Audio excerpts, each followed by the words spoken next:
kerohanian kita, pelayan bakti kita kepada Krishna. Ya. Karena Kartika diuraikan nama lain daripada Srimati Radharani. Jadi Kartika sendiri adalah Radha. Karena di antara 12 bulan dalam satu kalender Vaishnava itu semuanya adalah nama Krishna. Sekarang dikatakan bulan Damodara. Tapi dipanggil sekarang disebut sebagai bulan Kartika. Kenapa? Karena pelayan terhadap Sri Radharani, Srimati Radharani itu adalah yang sangat spesial dalam bulan ini. Karena itu adalah yang paling tinggi. Jadi kita datang sini dalam untuk bagaimana teman-teman tahu lah, kita saling menerima dan memberi karunia, yaitu dalam pengetahuan. Nah, kalau orang pengetahuan mengatakan pengetahuan itu adalah hanya mendapatkan informasi. Ya. Tapi dalam kesadaran rohani, pengetahuan itu adalah untuk bagaimana mentransformasi, merubah karakter kita dari buruk menjadi yang baik. Ini dikatakan sebagai pengetahuan, yaitu bukan informasi saja, tetapi transformasi. Ya. Pada saat kita datang kesadaran Tuhan, dalam kesadaran Tuhan,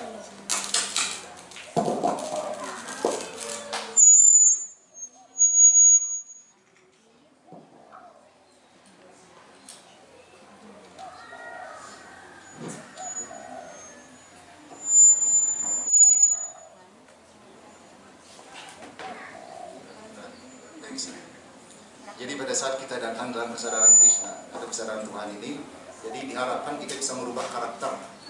Dari sebelumnya, kita sebelumnya bertindak based on false ego, kelakuan palsu, kita rubah sekarang menjadi real ego. Jadi kelakuan yang sungguh, di mana kelakuan yang sungguhnya menempatkan jiwa itu menyadari kedudukan dasar dia sebagai pelayan Krishna. Jadi inilah istilahnya yang harus dirubah. Ya, karena sepenuhnya kadang-kadang kita bertindak based on false ego, kelakuan palsu. Kita menjadi arogan. Sekarang pada saat kita datang ke kesadaran Krishna, kita harus ubah karakter itu menjadi karakter yang lebih baik. Hati kita berubah dari kesadaran material menjadi kesadaran rohani. Jadi ini yang diharapkan. Ya, jadi sekarang kita sudah berada di sini dalam Taran Sadhusanga. Kita ingin bacakan salah satu sloka dari Srimad Bhagavatam. Ya, karena ini adalah hal yang sangat luar biasa. Karena statement daripada Mahaprabhu juga mengatakan pada zaman kali ini, untuk mengurangi pengaruh kemajuan Kaliuga, kita harus melantunkan Srimad Bhagavatam. Jadi Bhagavatam Sravanam itu adalah begitu penting sekali. Ya, makanya ya kita datang bersama untuk bagaimana melantunkan keagungan beliau, melantunkan nama suci beliau. Dengan demikian perlahan kita dibebaskan daripada ikatan-ikatan material. Baik, kita mulai dengan melantunkan lagu Jaya Radha Madhava.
Sila Prabhupada Ki Jai.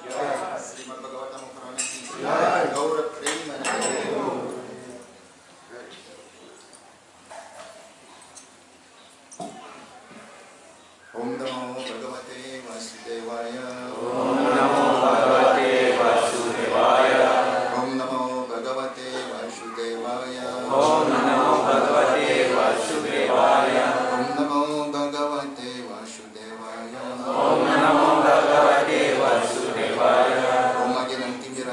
Yasya Gyanan Gyana Salakaya Chakshurumilitam Yena Tasmai Shri Gurave Namaha Shri Chaitanya Manustam Stapitam Yena Bhutale Swayam Rupa Kadamayam Dadati Swapadantikam Vandeham Shri Guru Shri Yuta Padamalam Shri Guru Vaishnavamsha Shri Rupam Sagrajatam Sagana Raghunakam Tam Sajivam Sarvaitam Savarta Parijana Saitam Krishna Chaitanya Devam Shri Radha Krishna Padam Sagana Lalita Shri Vishkamitam Narayanam Namaskrityam Naram Chaivam Narottamam Devim Saraswatam Vyasam Tanujayam Buddhiraya Nasta Prayesu Abhadreshu Nitya Bhagavata Shivaya Bhagavati Tamasaloki Bhaktir Bhavati Naistiti Mukam Karoti Vachalam Pangulam Daya Dikirim Yatripa Tamamade Sri Guru Vinatarini Namo Om Vishnu Padaya Krishna Prestaya Bhutale Srimati Bhakti Vedanta Swami Niti Namini Namaste Saraswati Devi Doravani Pracharine Nirvisesha Shunyavadi Prasthayari Shatarini Jai Sri Krishna Chaitanya Prabhu Nityananda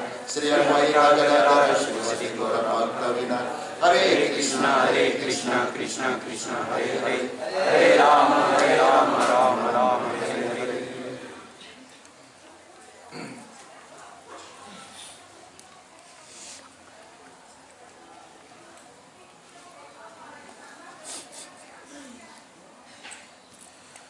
Srimad Bhagavatam, Skanda 10, Bab 9, Sloka 1 dan Sloka 2. Sri Sukha Vacha Ekada Grihada Sisu Yasodananda Gehini Karmantara Niyuktasu Nirmamanta Swayam Dadi Yani Hagitani Tabbala Charitani Cha Dadi Nirmantane Kale Smaranti Tanya Garyata. Silakan. Sri Sukha Vacha Ekada Grihada Sisu Yasodananda Gehini Karmantara Niyuktasu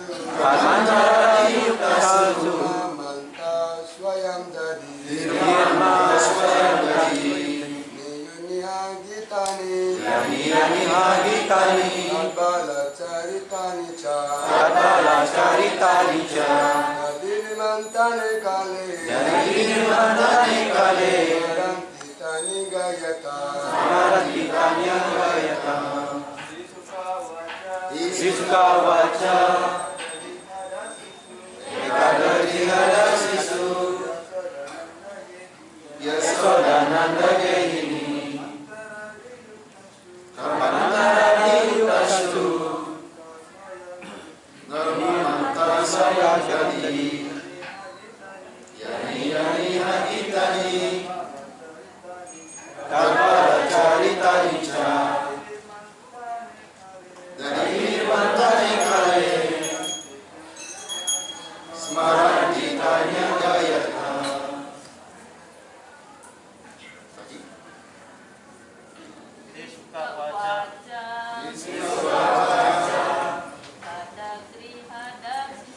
Ekada Grihada Sisu Yasodananda Gehini Karmantara Niyuktasu Nirmamanta Swayam Dadi Yani Hagitani Tabbala Charitani Cha Dadi Nirmantane Kale Smaranti Tanya Gayata.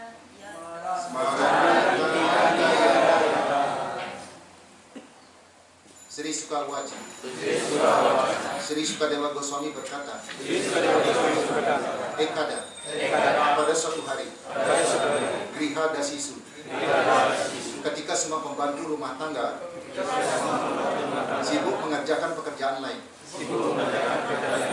Yasoda, Ibu Yasoda, Nanda Gehini, Ratu Maharaja Nanda, Karma antara dalam urusan rumah tangga lainnya. Niyuktasu karena sibuk. Nirma manta mengocok. Swayam sendiri. Dadi yogut.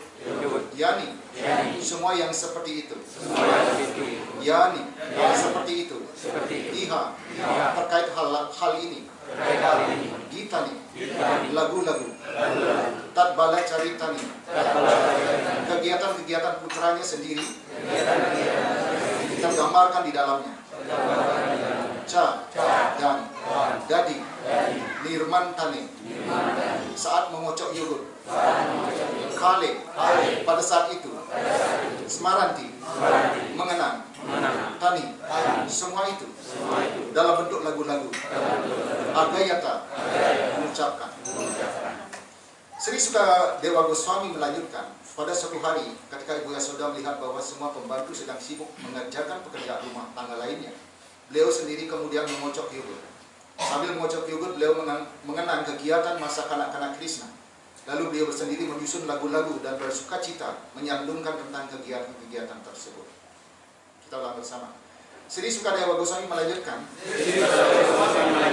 pada suatu hari, ketika Ibu Yasoda melihat bahwa semua pembantu sedang sibuk mengerjakan pekerjaan rumah tangga lainnya, beliau sendiri kemudian mengocok yogurt. Sambil mengocok yogurt, beliau mengenang kegiatan masa kanak-kanak Krishna. Lalu beliau sendiri menyusun lagu-lagu dan bersukacita menyandungkan tentang kegiatan-kegiatan tersebut.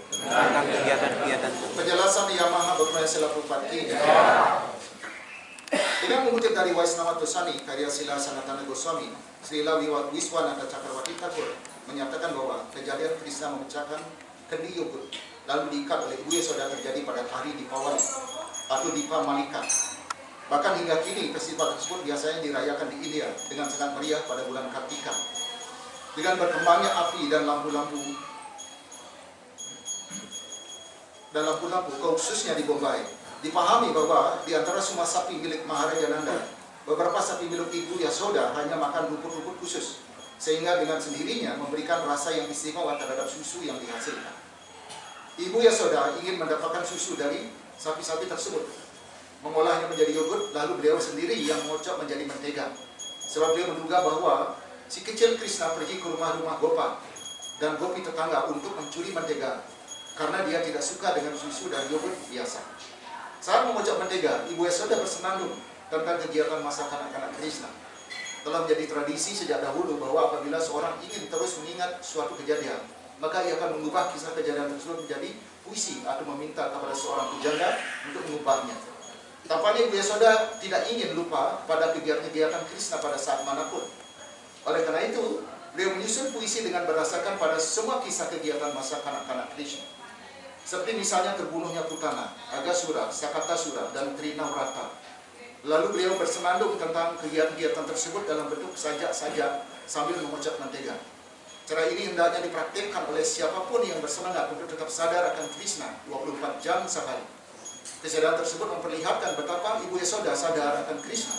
Untuk bisa tetap sadar akan Krishna, kita hendaknya mengikuti jejak langkah kepribadian seperti itu. Ya, sila Prabhupada Ki. Dari Krishna, Prabhupada. Jadi selama ini menguraikan bagaimana orang yang sepenuhnya berada dalam cita bakti murni terhadap Krishna. Ya, karena Yasoda sendiri itu adalah merupakan kepribadian yang khusus.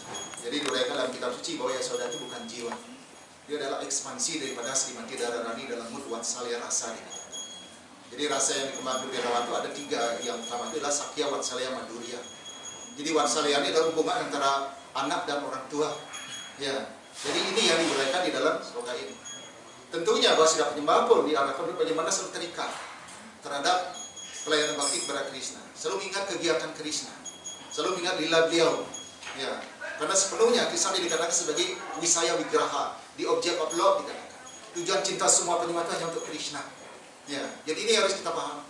Makanya pada saat Islam jiwa sepenuhnya menjalankan segala sesuatu hanya kepada Krishna, Jadi dia dikendali oleh internal energi Tuhan, ya, yang diuraikan sebagai yogamaya. Yogamaya itu sepenuhnya mengarahkan jiwa itu bagaimana mengabdikan hidupnya kepada Krishna dalam hubungan cinta kasih. Ya, ini adalah tenaga daripada yogamaya. Tapi di sisi lain, Krishna juga memiliki disebut dengan mahamaya. Ya, mahamaya ini justru menyeret jiwa itu dalam kesadaran material. Ya, mereka terikat untuk bagaimana mengejar dan memuaskan ide material ini. Ya, mahamaya ini sepenuhnya tidak membiarkan jiwa untuk mendekati Krishna. Dia menutup segala sesuatu kesadarannya untuk mengarahkan untuk mengejar kenikmatan di dunia material. Ini dikatakan sebagai mahamaya. Jadi Krishna memiliki dua tenaga khusus, sedangkan yang satu disebut dengan tatasta sakti, tenaga pinggiran, yang menciptakan jiwa. Ya, di mana jiwa pada saat cenderung dalam kesadaran pengaruh external energy atau mahamaya, dia dikatakan berada dalam kesadaran material. Pada saat jiwa itu sepenuhnya dibawa kendali pada internal energy, yang dikatakan yogamaya, dia ditempatkan dalam kesadaran rohani. Sekarang Yasoda di sini adalah ditempatkan dalam tataran yogamaya. Ya, karena Yasoda tidak pernah menganggap Krishna Tuhan. Ini dikatakan cinta kasih yang murni. Dalam tataran Vatsyala rasa, cinta kasih murni itu sepenuhnya melupakan Krishna itu adalah Tuhan. Bagi Yasoda, Krishna itu hanya anaknya saja. Ya, tidak ada di sana pemahaman bahwa Krishna adalah Tuhan. Ini bentuk kemurnian cinta kasih dalam tataran Vatsyala rasa. Bukan saja bebas daripada kontaminasi material, tapi tempat menetapkan bahwa Yasoda tidak pernah menganggap Krishna itu Tuhan. Itu hanya sebagai putranya saja. Ya, ini adalah pengaruh daripada yogamaya. Sedangkan kita mulai sedikit beberapa yang terkadang berkaitan dalam tataran mahamaya. Mahamaya itu adalah eksternal energi Krishna. Terdiri pada 3, satuan, rajas, tamas. Ya, karena ini yang selalu jiwa itu membuat terperangkap dalam pengaruh ikatan kesadaran material, yang melupakan kedudukan dasar dia sebagai pelayan Krishna. Ya, mereka sepenuhnya bertindak hanya untuk apa? Hanya untuk mengejar kepuasan indah-indah material ini. Ini mahamaya. Ya. Dan menurut uraian daripada Bhakti Purushotama Maharaj, mahamaya ini dibagi 2. Ada yang dikatakan jiwa maya dan guna maya. Ya. Jiwa maya itu lagi dibagi 2. Ada yang dikatakan awarat nikamaya dan praksepat nikamaya. Fungsi awarat nikamaya ini dikatakan menutup pengetahuan dan kecerdasan sang jiwa. Dengan demikian dia akan melupakan hubungannya dengan Krishna. Ya, inilah kenapa jiwa itu sulit sekali keluar daripada pengaruh ilusi daripada eksternal energi ini. Sulit sekali keluar daripada pengaruh ilusi maya. Kenapa? Karena awarat nikamaya ini menutupi kecerdasan pengetahuan sang jiwa. Ya, dengan demikian dia melupakan hubungannya dengan Krishna. Pada saat jiwa itu melupakan hubungannya dengan Krishna, dia ditangkap oleh praksepat nikamaya. Yang fungsi praksepat nikamaya ini dikatakan divert attention, mengalihkan pandangannya. Yang awalnya pandangan jiwa itu diarahkan pada Krishna, sekarang diarahkan pada objek-objek material. Begitu fungsi mahamaya itu bekerja. Jadi pada saat ada perhatian mereka dialihkan objek material, mereka ditangkap oleh gunamaya. Gunamaya itu apa? Tribunat nikamaya, satwa, rajas, tamas. Mereka kan ditawarkan kesenangan, ya, kenikmatan yang ditawarkan oleh 3 sifat alam material. Dengan demikian mereka akan terikat dalam kehidupan kesadaran material. Dia akan mengembara dari satu badan ke badan material yang lainnya, dari satu alam semesta ke alam semesta yang lainnya. Karena seluruh berwujud alam semesta material diciptakan oleh mahamaya ini. Ya, tentu ada keinginan daripada Krishna. Dan semua keinginan Krishna itu ada diwujudkan oleh keinginan seluruh jiwa. Karena jiwa kadang-kadang ingin menikmati seperti Tuhan di dunia rohani. Tetapi di dunia rohani tidak ada yang boleh melakukan sesuatu yang lebih daripada, karena hanya Krishna saja yang menikmati dunia rohani. Hanya pada saat jiwa ingin menikmati dunia rohani spiritual, akhirnya Tuhan menciptakan dunia material ini, alam semesta material ini. Dengan apa? Dengan campuran 3 sifat alam ini. Ya, jadi ada 3 sifat alam, satwa, rajas, tamas. Ini saling bercampur, 3 kali 3 menjadi 9. Jadi dari 9 sifat ini mereka saling mencampur lagi menjadi 81. 9 kali 9 jadi 81 sifat. Ini yang menciptakan susunan alam semesta, baik dari Satyaloka sampai Patala. Ya, termasuk badan-badan yang menghuni setiap planet-planet tersebut. Karena itu diciptakan oleh sifat alam material. Burbuar Swar Mahar Jana Taku Satya. Jadi puncak alam semesta dikatakan Satyaloka. Ada ke bawah Atala, Vitala, Sutala, Tadaka, Matala, Narasatala, Patala. Di bawah Patala itu ada Pitri Loka. Buah Pitri Loka dan Naraka Loka. Ya. Jadi susunan alam semesta secara umum itu seperti itu. Ya. Jadi dengan demikian pada saat istilahnya semua diciptakan planet-planet oleh pencampur 3 sifat alam material. Ya, dan juga badan-badan yang menghuni dalam setiap planet tersebut. Jadi sana jiwa itu akan mulai diturunkan dari dunia ke alam semesta material. Ya. Awal mulai dari puncak alam semesta, mereka semakin merosot ke turun, akhirnya seluruh memenuhi daripada seluruh planet-planet yang di alam semesta material ini. Ya, seperti itu kedudukannya. Ya, dan mereka selalu ditawarkan dalam keadaan demikian. Dan maya itu sulit sekali dikendalikan. Karena extra energy ini sangat dikatakan sangat powerful, insurmountable dikatakan, tidak bisa ditaklukkan. Ya, karena jiwa kita kecil. Kita ada dikatakan part and parcel from the God, bagian percikan daripada Krishna. Jadi kita itu kecil sekali.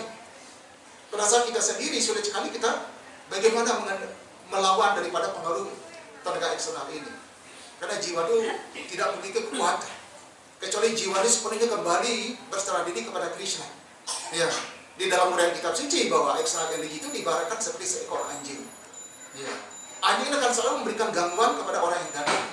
Tapi pada saat kita mengenal yang pemilik anjing itu, jadi baru anjing itu akan menjadi tenang kembali. Karena yang milik anjing itu akan mengendalikan anjingnya sendiri. Jadi Krishna dikatakan sebagai pemilik daripada external energy ini. Ya, pada saat Krishna meminta kepada anjing itu diam, anjing itu akan tidak mengganggu lagi. Begitulah tenaga eksternal energy ini bekerja. Tetapi pada saat jiwa ingin sepenuhnya menikmati dunia material, pada saat ingin menyentuh tenaga eksternal ini, tenaga eksternal akan bereaksi.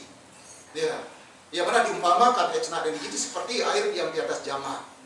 Kalau kita diamkan dengan tenang, dia akan juga tenang, dia tidak akan bergetar. Dengan demikian bayangan bulan kita akan bisa lihat clear dari air yang ada di atas jamah seperti itu. Tapi pada saat orang ingin menikmati dunia material ini, tenaga material ini, kita akan menyentuh air itu.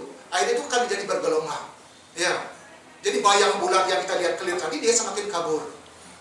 Dengan demikian kita akan semakin kabur hubung kita dengan Krishna, semakin melupakan hubung kita dengan Krishna. Inilah kenapa istilahnya eksternal ini selalu mereka akan bergerak pada saat jiwa ingin menyentuh dan menikmatinya. Ya. Dan dengan demikian dari eksternal energi ini diciptakanlah tataran dualitas. Ya.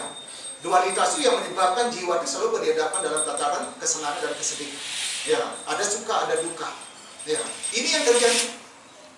Makanya pada saat orang sepenuhnya memahami ini, dunia material akan tidak menawarkan kita kebahagiaan sesungguhnya, karena cuma sifatnya sementara. Pada saat itulah mulai orang memahami bagaimana mengarahkan hidupnya menuju dalam kesadaran rohani. Ya, karena kesadaran rohani sepenuhnya kita berada di bawah kendali daripada internal energi Krishna, bukan Mahamaya. Ya, karena Mahamaya itu kuat sekali. Jangan kita yang berbelajar kerohanian, para yogi yang sudah jutaan tahun bertapa itu dengan mudah sekali dikendalikan oleh Mahamaya ini. Ya, contoh yang kita lihat dalam uraian-uraian Bhagavatam adalah Saubari Muni, ya, Wiswamitra. Semuanya mereka dengan mudah ditaklukkan oleh Mahamaya. Ya. Dan ini juga dirasakan oleh Jaimini Muni. Di mana di sana pada saat Jaimini Muni diperintahkan oleh Vyasadeva menulis uraian yang disabdakan oleh Vyasadeva, jadi beliau terus mengikuti. Ya, apa yang dikatakan Vyasadeva, Jaimini Muni menulis. Tapi pada saat Vyasadeva menguraikan tentang Maya, di mana beliau menguraikan bahwa Maya ini sulit sekali ditaklukkan. Bahkan resi-resi yang agung pun juga akan bisa takluk terhadap di depan Maya ini. Ya. Tetapi Jaimini Muni itu meragukan statement gurunya. Dan pada titik itu dia tidak mau melanjutkan tulisannya, dia diam. Ya. Dan Vyasadeva mengatakan, bagaimana Jaimini Muni? Apa kamu ingin melanjutkan tulisan ini? Ya, saya sudah mengatakan bahwa Maya ini sulit sekali ditaklukkan. Tapi kamu kan, kenapa kamu masih ragu? Ya. Jadi Jaimini Muni itu sepenuhnya meragukan karena dia tidak percaya bahwa yogi-yogi yang sudah jutaan tahun bertapa bisa ditaklukkan oleh Maya seperti itu. Ya, akhirnya karena dia tidak melanjutkan tulisan yang dikatakan oleh Vyasadeva, jadi dia diizinkan untuk istirahat. Kalau kamu tidak ingin melanjutkan tulis itu, sekarang istirahatlah. Ya, jadi Jaimini itu memasuki petirnya dan dia tidur. Pada tengah malam itu terjadi badai yang luar biasa. Di sana ada terpaan angin, hujan luar biasa. Dan di sana ada wanita berteriak minta tolong. Ya, karena dia merasa terganggu, Jaimini membuka jendela dan melihat wanita tersebut. Di mana pada itulah lilintang sedang berbunyi, cahaya mau kelihatan, dan dia melihat bagian badan daripada wanita itu lagi tersingkap akibat angin yang begitu keras. Ya, dalam keadaan demikian Jaimini itu selalu terbayang akan bentuk badan wanita tersebut. Ya, semakin dia memejamkan matanya, pikirannya selalu diikat oleh bentuk bayang yang seperti itu. Ya, akhirnya karena dia tidak, itu dia selalu menghayalkan, kemakin dia terseret oleh pengaruh ilusi. Ya. Maka dalam demikian pada saat Isra dia begitu hanyut dalam pengaruh ilusi, wanita itu datang dan mengetok pintunya. Ya. Dia minta tolong. untuk diberikan perlindungan. Ya. Dan Jaimuni akhirnya membuka pintu. Dan dia melihat wanita tersebut dan diberikan tempat di kamar yang di dalam. Ya, kamu tinggalnya di dalam ini, kamu kunci pintunya dari dalam. Ya. Siapapun yang menggedor jangan dibuka. Ya. Akhirnya dengan demikian wanita itu masuk ke kamar dan istirahat. Sedangkan Jaimuni sendiri tidur di kamar yang bagian luar. Ya. Tetapi karena pikir sudah diseret oleh ilusi yang begitu kuat, sulit sekali dia melupakan bayang yang tadi. Ya. Akhirnya tanpa dia mampu melawan pengaruh itu, dia akan menggedor pintu daripada kamar wanita tersebut. Ya. Dia minta membukanya. Ya. Semakin lama dia menggedor. Tapi karena wanita sudah mendapatkan pesan daripada Jaimuni untuk tidak membuka siapapun menggedor itu, jadi dia mendiamkan sepenuhnya. Lama akhirnya Jaimuni sudah bisa mengendalikan dari keinginan-keinginan yang seperti itu. Ya. Pada saat itu wanita itu membuka pintunya. Dan Jaimuni mengatakan dia ingin menikahi wanita tersebut. Ya, karena pengaruh ilusi yang itu kuat sekali. Ya. Pada saat itu wanita itu menyetujui tapi dengan 2 syarat. Sekarang jarak Tempel Duga dari sini ada 2 kilo. Kalau kamu ingin menikah saya, kamu harus merangkak dari sini dengan lutut dan sikumu dikatakan. Berjalan. Ya, itu syarat pertama. Yang kedua, saya akan duduk di punggung Anda dikatakan. Dibaratkan karena di dalam uraian sastra itu yang menduduki harimau itu adalah Durga Dewi dikatakan. Ya. Jadi Jaimuni karena dibawa kendali hawa nafsu, dia gerakan seperti harimau. Ya. Dan wanita itu seperti Durga Dewi yang mengendalikan harimau seperti itu. Jadi ini posisi. Akhirnya karena keinginan Jaimuni kuat sekali seperti itu untuk menikah wanita itu, akhirnya dia melakukan. Dia perlahan merangkak sejauh 2 kilo. Setelah dekat 100 meter, dia sudah luar biasa senangnya Jaimuni. Ya. Sekarang di Tempel Duga saya harus menikah, saya akan menikahi wanita ini dikatakan. Pada saat dia sampai, sana wanita itu baru berdiri. Ya. Dengan ketidakterkendalinya, Jaimuni ingin memeluk. Pada saat ingin memeluknya, ternyata wanita itu berubah menumbuh cambang. Yang jadi wanita adalah Wiyasa Dewa dikatakan. Jadi inilah kemampuan begitu kuatnya Maya itu sendiri. Ya, sulit sekali dikendalikan. Ya. Akhirnya Wiyasa Dewa mengajarkan Jaimuni itu adalah beginilah hebatnya Maya. Ya. Bahkan ada sekalipun dengan mudah sekali ditaklukkan. Tadi Anda meragukan, istilahnya Jaimuni meragukan statement gurunya Wiyasa Dewa. Ya, bahwa Maya itu tidak segitu kuat. Ya, dia meragukan bagaimana resi-resi para yogi yang sudah begitu matang dalam tapasianya akan mudah sekali dipengaruhi oleh Maya. Ya, makanya Maya itu luar biasa. Ya, Maya itu sepenuhnya mengendalikan jiwa-jiwa dalam keadaan keterikatan. Jadi conditioned soul, jiwa yang terikat ibaratkan seperti seekor anjing laki-laki yang lagi menari di tangan seorang wanita dikatakan. Karena wanita itu dianggapkan ibu Maya. The dancing dog man in the hand of the woman dikatakan. Ya, begitu keadaan jiwa yang terikat di depan ibu Maya ini. Ya, Maya itu kan memang terkenal kalau bilang Maya cantik ya. Nama Maya itu sudah terkenal Maya ilusi. Itu semuanya kepribadian cantik. Ya, Luna Maya, Maya Estianti semuanya Maya. Kan gitu. Ya, jadi mereka itu lambang kecantikan. Ya, dengan mudah sekali menyeret jiwa-jiwa yang terikat ini untuk tinggal terhesat dalam ikatan kenikmatan material seperti itu. Begitu Maya itu bekerja. Ya. Dan kesadaran material menyebabkan jiwa itu menjadi budak daripada mengembangkan keinginannya. Untuk bagaimana dia terikat akan kenikmatan ide-ide material. Begitu mendudukkan di pada keadaan jiwa yang terikat. Ya. Makanya Maya itu dikatakan sebagai material glamour. Ya, material glamour dikatakan sebagai Maya wave. Jaringan Maya itu adalah gemerlapnya material seperti itu. Sedangkan conditional soul ibaratkan seperti ignorant flame. Jadi lalat yang bodoh itu adalah jiwa-jiwa yang terikat ini. Yang begitu mudah sekali terikat di dalam jaringan daripada Maya yang seperti itu. Karena kita tidak mampu, kita tidak bisa melihat sesuatu dengan kebenaran itu sendiri. Karena kita tidak mengerti tentang tujuan kebenaran yang sesungguhnya. Maka demikian pada saat kita dijatuhkan dalam pengaruh ilusi Maya, jadi kita akan terikat dalam pergaulan sifat-sifat alam material ini. Kita bergaul di letaran tamu guna raja guna satuan guna. Selalu menawarkan tentang badan material ini. The material body. Ya. Yang mana material body dikatakan sebagai semuanya sifatnya sementara. Asap, acid, dan niranda. Badan ini tidak kekal. Tidak berpengetahuan dan tidak memberikan kebahagiaan. Hanya memberikan duka, kecemasan. Seperti itu. Ya. Makanya pada saat sepenuhnya jiwa dipengaruhi ilusi material ini, dia sulit sekali keluar. Karena cooperation, kerjasama Maya ini begitu kuat sekali. Ada wadah nikamaya, prakseta nikamaya, ada guna Maya. Ya. Yang mana sulit sekali bagi jiwa untuk keluar daripada pengaruh ikat-ikatan ilusi material ini. Ya. Tapi pada saat dia sepenuhnya datang dalam kesadaran Tuhan atas karunia para penyembah, atas karunia guru dan Krishna, ya, dengan demikian perlahan baru dia akan merubah kesadaran ini. Karena Krishna itu pemilik daripada tenaga eksternal ini. Kalau tadi di barat, kalau Prabhupada bahwa tenaga eksternal seperti anjing. Pada saat pemilik anjing itu meminta anjing itu diam, dia akan tidak menggonggong lagi. Dia tidak akan mengganggu lagi. Sepenuhnya patuh terhadap tuannya. Ya. Sekarang bagaimana caranya untuk membuat kita dekat dengan Krishna? Kenal dengan penguasa pemilik anjing yang seperti itu. Ya. Ya, proses yang akan diberikan oleh Srila Prabhupada, di mana kita datang dalam kesadaran Krishna di bawah organisasi ISKCON ini, sepenuhnya akan mengarahkan, membawa kita untuk lebih dekat kepada Krishna. Seperti uraian yang diberikan dalam sloka ini. Ya. Di mana sepenuhnya ini bertindak dalam tataran internal energi Krishna. Jadi Yasodamata menunjukkan bahwa bagaimana seharusnya kita terikat dalam pelayanan bakti kepada Krishna. Ya, pada saat beliau mengocok mentega seperti itu, ya, beliau sepenuhnya hanya membayangkan kegiatan Krishna. Bagaimana melantunkan dalam nyanyi-nyanyian seperti itu. Ya, sedangkan sekarang pada zaman kali kita diberikan maha mantra ini, yang mana satu-satunya cara untuk bagaimana kita selamat daripada pengaruh ikatan ilusi material ini. Kalian dosa di Raja Nasti Hukum Akan Guna kita dan Dewa Krishna Syekh sangat para raja. Jadi pada zaman kali ini dikatakan kalian dosa di Raja. Orang itu berenang dalam samudera dosa. Kenapa? Karena sepenuhnya mereka hanya mengejar tentang ikatan kenikmatan material seperti itu. Ya, itu. Ya. Makanya kesadaran mereka sepenuhnya menyeret orang untuk bagaimana memuaskan ide-ide material. Jadi walaupun dikatakan zaman kali ini dikatakan rendah, kalian dosa di Raja, ada yang katakan asti hi eko mahan guna. Ada kualitas terbaik dihadirkan pada zaman kali. Mahan guna dikatakan.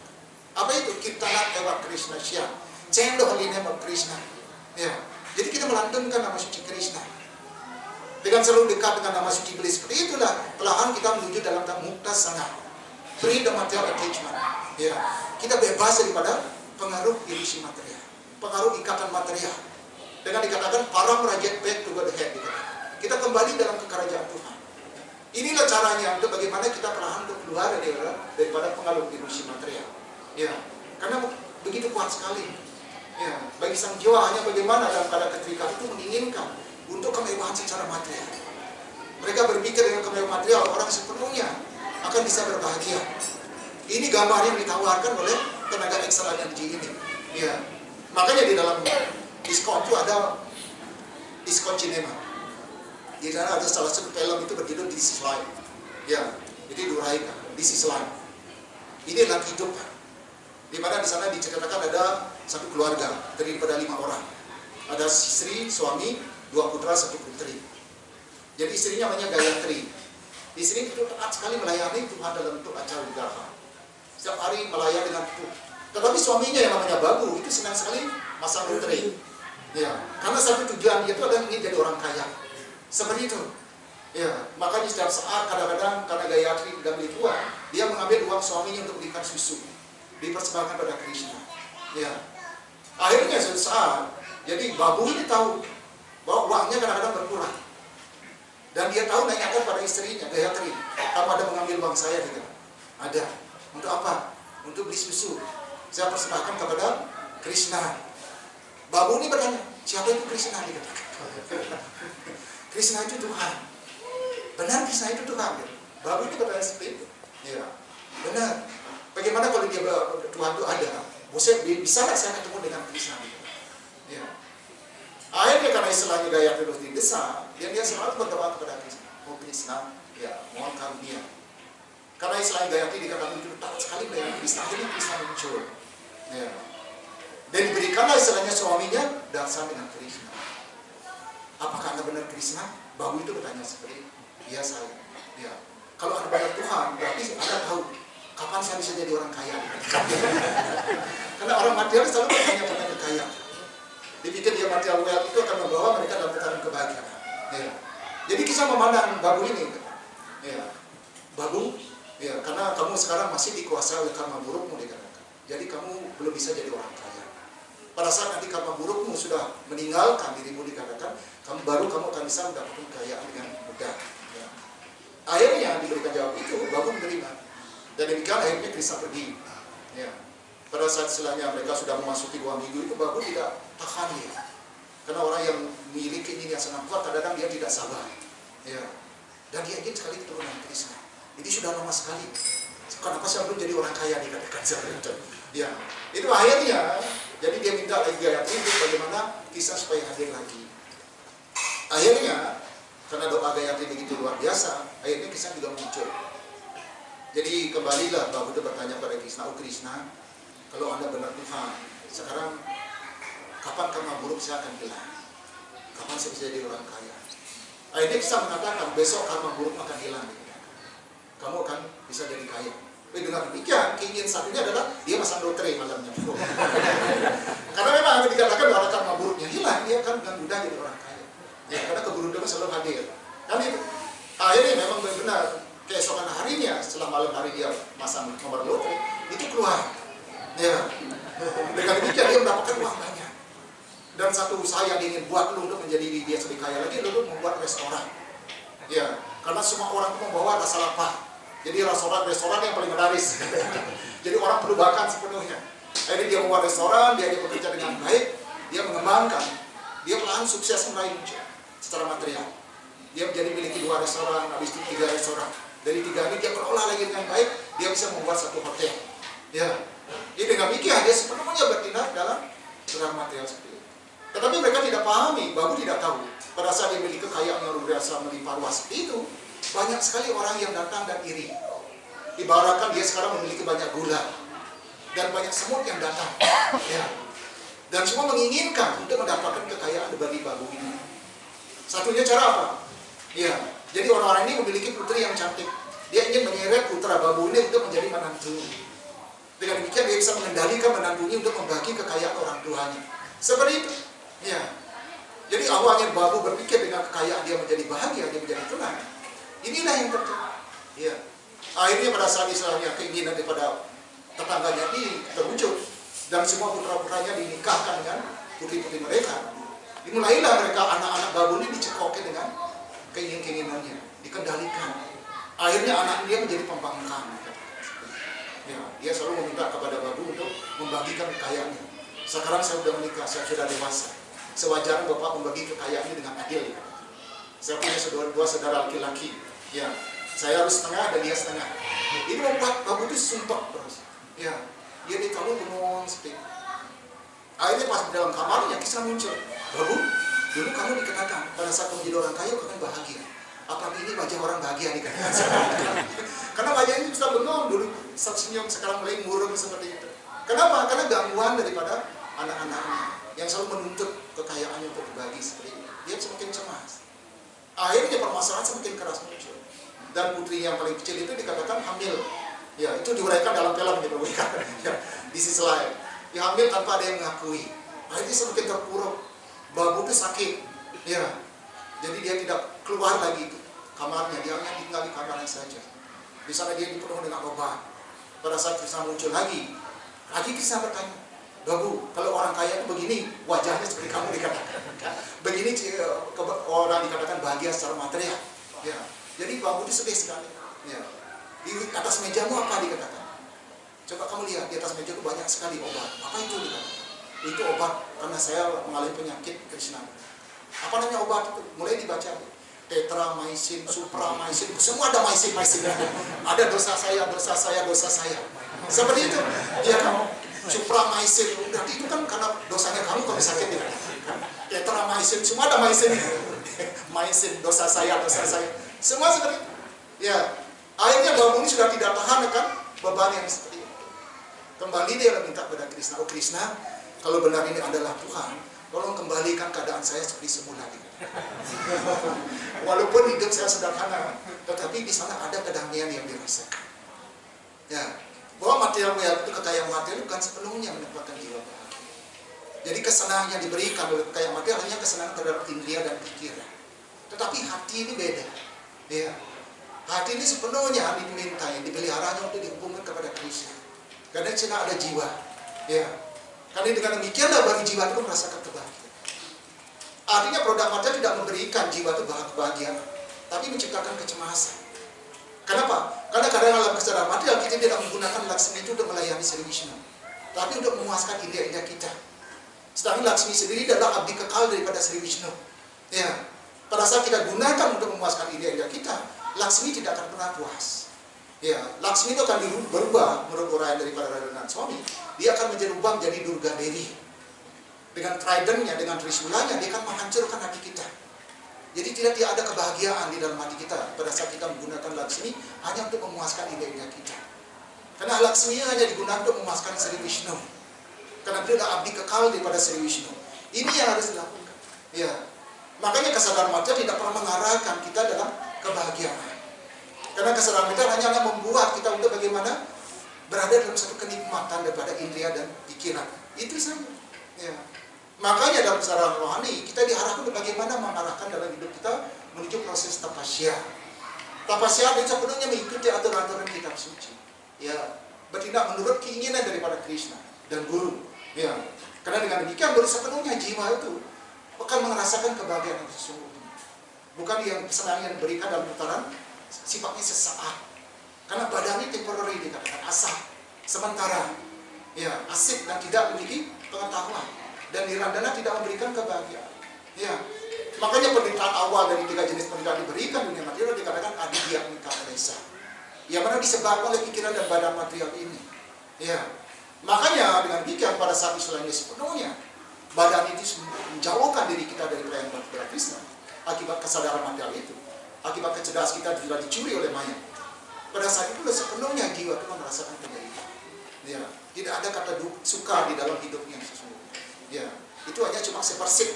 Ya, daripada yang disebut dengan kesenangan. Pada saat kita telah menghentikan penderitaan. Jadi tak kala kita jeda itu kita seperti seolah itu adalah kebahagiaan yang kita rasakan. Ya, sedangkan jiwa itu kita sendiri tahu kita adalah bagian dan percikan daripada Krishna. Dan kedudukan dasar kita adalah sebagai abdi Krishna yang kekal. Jiwara Swarupahya Krishna Renitya Das. Jadi Swarupa sang jiwa itu adalah dikatakan sebagai perayaan Krishna yang kekal. Ya, jadi ini yang harus dilakukan. Ya, dan seloka ini dalam Bhagavatam ini adalah mengarahkan sepenuhnya kita bertindak dalam kesadaran rohani. Ya, karena kesadaran material sepenuhnya menempatkan jiwa dalam satu kecemasan. Ya, hanya datang dalam kesadaran rohani lah jiwa ini akan merasakan kebahagiaan. Seperti yang dicontohkan di sini oleh Ibu Yasoda. Walaupun kita tahu beliau kan jiwa. Ya, beliau kalau tenaga Krishna sendiri. Beliau tenaga Krishna menciptakan bentuk sebagai perwujudan ibu. Ya, di mana diuraikan dalam kitab suci bahwa beliau itu Yasoda sendiri itu adalah merupakan perluasan daripada Srimati Radharani. Ya, dalam mood watsalya rasa. Ya, jadi beliau selalu bertindak untuk bagaimana ingat dengan Krishna. Jadi beliau diuraikan sambil mengocok susu itu Islam. Ya, dibuat menjadi yogurt. Yogurt kembali dikocok diolah menjadi mentega. Itu beliau selalu melantunkan nama suci Krishna. Ya, dan sekarang kita diberikan itu juga. Ya, semua fasilitas untuk menuju dalam pemahaman kesadaran rohani semua sudah diberikan oleh Srila Prabhupada, diberikan oleh Gauranga Mahaprabhu, diberikan oleh Krishna. Karena dengan demikian sepenuhnya hidup kita hanya diarahkan dalam pelayanan bakti kepada Krishna, membangun hubungan cinta kasih kita kepada Krishna. Ya, karena dengan demikian baru jiwa sepenuhnya akan bebas daripada pengaruh tenaga eksternal Krishna yang dikatakan sebagai Mahamaya. Ya, kalau tanpa itu sudah sekali kita untuk keluar daripada rengkuhan, daripada ikatan, daripada pengaruh ilusi material. Ya, dan kita tidak akan pernah keluar daripada perangkap badan-badan material yang seperti itu. Karena setiap sifat alam material selalu menawarkan badan material yang baru. Semasa kita bergaul dengan sifat-sifat alam material, sejauh itu badan material akan kita dapatkan. Dan bisa memberikan 8.400.000 jenis badan. Ya, itulah choice kita. Karena jiwa juga karena dia part and parcel penegol, dia adalah sangat kecil. Dia juga memiliki slight elevency, kebebasan kecil untuk memilih. Tapi pada saat jiwa misuse, menyalahgunakan kebebasan ini, dialah akan terikat dalam kesadaran material. Ditawarkan badan-badan material yang baru. Dia yang selalu tunduk akan 4 permasalahan kehidupan. Jama, meritu, jara, wiyah. Lahir, mati, usah buat penyakit. Seperti itu permasalahan kehidupan material. Ya, sedang kita tahu paham bahwa jiwa adalah kekal. Satchit Ananda. Ya, artinya pada saat kita terperangkap dalam badan material ini, kita diberikan penderitaan. Ya, karena badan asik, acit, dan nirandana, sedangkan badan jiwa sendiri adalah Satchit Ananda. Dia kekal, penuh pengetahuan dan penuh kebahagiaan. Tapi akibat badan inilah jiwa itu merasakan penderitaan. Ya, dia terikat dalam tatanan konsep badan materi. Ya, Aku adalah badan material ini. Apapun aku kerjakan hanya untuk bagaimana memuaskan indera material ini. Itu yang terjadi. Ya, pada saat penduduk itu sudah sekali jiwa untuk bagaimana merasakan kebahagiaan yang sesungguhnya. Yang seperti dipertunjukkan oleh Ibu Yasoda. Ya, walaupun kita tidak mungkin mencapai level ini, ya, tetapi kita contohnya adalah bagaimana kita merubah kesadaran material untuk sepenuhnya berada dalam kesadaran rohani. Dengan selalu melantunkan nama suci dia, ya, selalu melantunkan dengan kegiatan dia. Ya. Itu beliau kadang-kadang menguraikan di sini, Ibu Yasoda mengkompos, menyusun menjadi sebuah lagu untuk selalu dilantunkan. Dengan demikian kita akan selalu ingat dengan Krishna. Ya. Jadi ini adalah tujuan hidup daripada setiap jiwa yang mendapatkan badan manusia ini. Ya. Karena hanya badan manusia ini dia akan bisa mengembangkan dalam kesadaran yang sempurna. Kalau badan binatang hanya tidak mungkin. Ya. Karena binatang itu hanya memiliki 4 jenis kegiatan: eating, sleeping, mating, and defending. Gitu. Kan? Makan, tidur, berketurunan, dan bertahan. Maka iman pemulai untuk badan manusia ini adalah untuk tapasya. Artinya untuk mengarahkan hidup kita untuk dalam kesadaran Krishna, kesadaran Tuhan. Ya, karena dengan cara inilah sepenuhnya jiwa itu mengakhiri permasalahan hidup di dunia material ini. Dia tidak ditempatkan lagi dalam badan material. Dia sepenuhnya ditempatkan dalam badan-badan rohani yang mengembangkan hidupnya dalam kesadaran rohani. Sepenuhnya ingin mencintai Krishna. Seperti dicontohkan Ibu Yasoda. Ya. Bagaimana Ibu Yasoda karena pengaruh Yoga Maya, dia melupakan bahwa Krishna itu adalah Tuhan atas keinginan daripada Krishna juga. Karena kalau istilah Ibu Yasoda tahu bahwa dia adalah Tuhan, berarti hubungan Basyalesa tidak akan pernah sempurna. Ya, karena dia ada rasa takut. Tidak mungkin istilahnya beliau akan mengejar Tuhan, memukul Tuhan, mengikat Tuhan. Kan tidak seperti itu. Karena Basyalesa sepenuhnya untuk menempatkan bagaimana untuk mengembangkan mood hubungan antara anak dan orang tua mencapai kesempurnaan. Makanya cita kasih murni dalam hubungan Basyalesa itu diuraikan dalam kitab suci bahwa kedudukan sana itu bahwa dia tidak akan pernah melihat Krishna sebagai Tuhan. Hati kita sepenuhnya bebas. Ya, dalam hubungan yang formal dalam seperti itu. Ya, ya saudara yang menganggap bahwa Krishna sebagai putranya saja, termasuk Nanda Maharaj juga.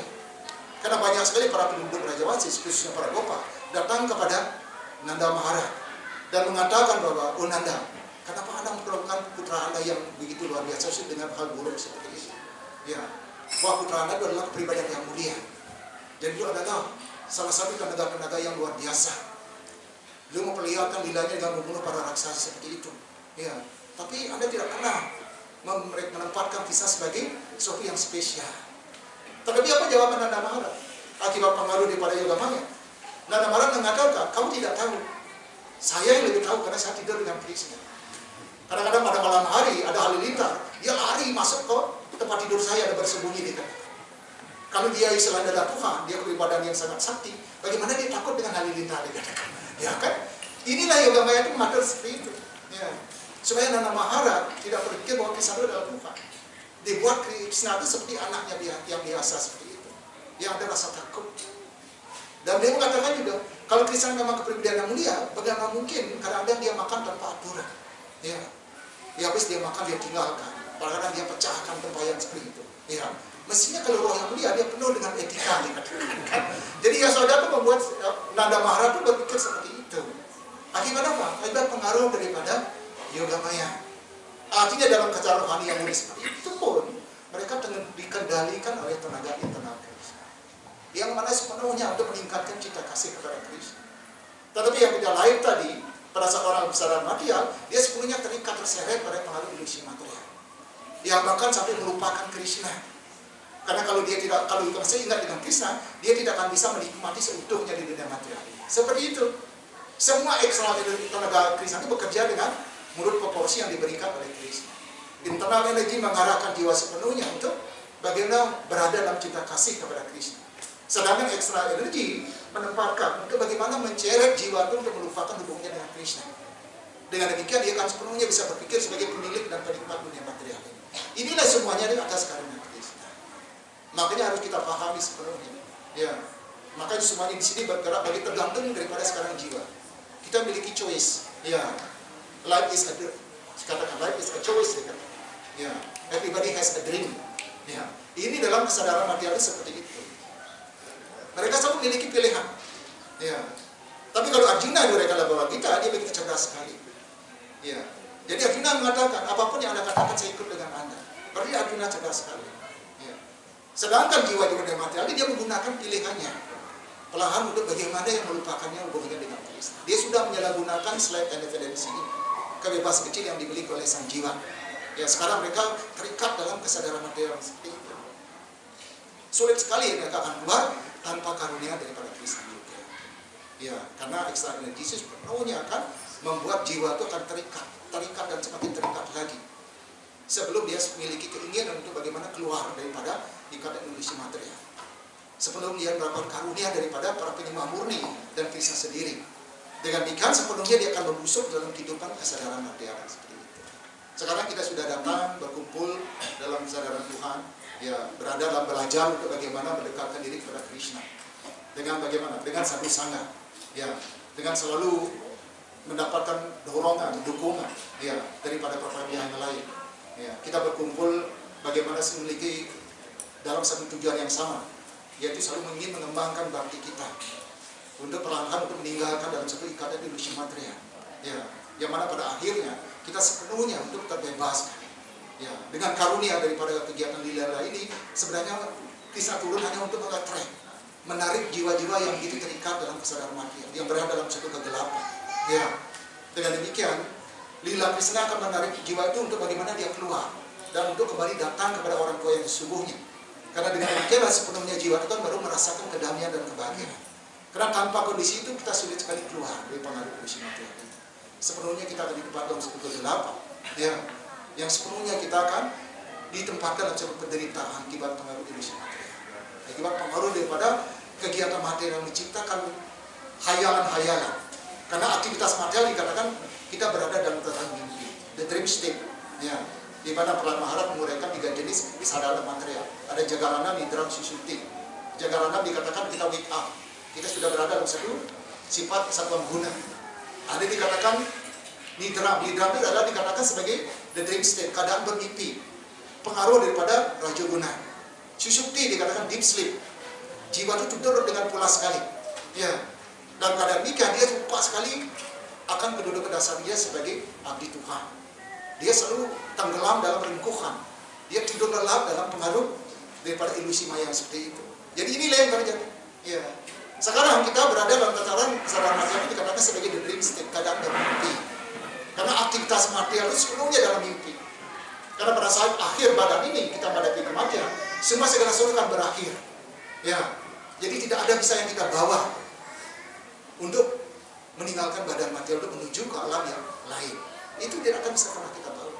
Karena semuanya dikatakan ada dari ibaratnya kita waktu kita bermimpi, dalam mimpi kita diberikan uang oleh ibu kita. Dan kita pegang sampai pagi.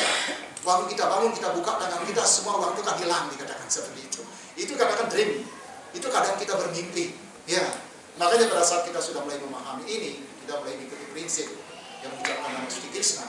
Ya, dengan demikian, perlahan kita akan diarahkan untuk kita sadar bahwa kita adalah jiwa, kedudukan dasar kita adalah sebagai pelayan kekal Krishna. Dengan demikian kita arahkan hidup kita sekarang untuk bagaimana mengabdikan dalam pelayanan bakti kepada Krishna. Seperti yang dilakukan oleh Ibu Yasoda dalam sloka ini. Selalu ingat dengan Krishna 24 jam. Ya, karena itu adalah kemurnian jiwa untuk kembali membangun hubungannya kepada Krishna dalam hubungan yang murni seperti itu. Ya, dengan demikian baru permasalahan kita di dunia material ini akan berakhir. Ya, inilah istilahnya yang diuraikan di dalam sloka dari skala 10 bab 9, sloka pertama bab 2, sloka pertama sloka kedua dari Srimad Bhagavatam ini. Ya, jadi harus kita mulai pahami pergaulan ini sepenuhnya untuk apa? Untuk menuju tujuan yang tertinggi dalam hidup kita, yaitu kita mengakhiri permasalahan hidup material ini dan sebelumnya mantap di dalam pelayanan bakti kepada Krishna. Hare Krishna.